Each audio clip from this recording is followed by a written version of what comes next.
Bismillah ar-Rahman ar-Rahim. Assalamu alaikum. This is Adam Jamal. Welcome to the One Word series where we discuss the impact of one word in the Quran. Today's word is from Surat Al-Huguraat. In verse number 12, Allah says, Ya ayyuhalladhina amanu, Ijtanibu kathiran min adh-dhann. O you who believe, avoid much suspicion.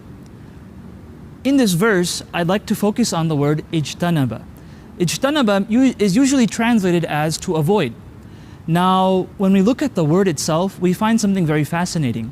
Ijtanaba actually is close to the word jamba. It's actually from the same root. And jamba means for something to be next to you, for something to be close to you. And now that teaches us two things.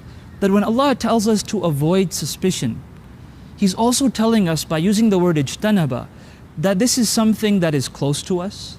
It has some appeal. It has maybe even some popularity amongst people. But we have to avoid it regardless.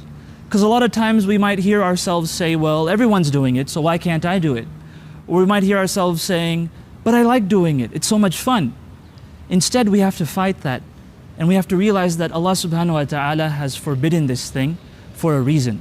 And so when He says, Ijtanibu kathiran min adh-dhann, avoid this suspicion, not only is He saying to avoid it, but He's saying avoid it despite its appeal and despite its popularity. And so I ask Allah that He helps us to avoid suspicion. And I ask Allah subhanahu wa ta'ala that He helps us to deepen our understanding and appreciation of the words of the Quran. Wassalamu alaikum wa rahmatullahi wa barakatuh.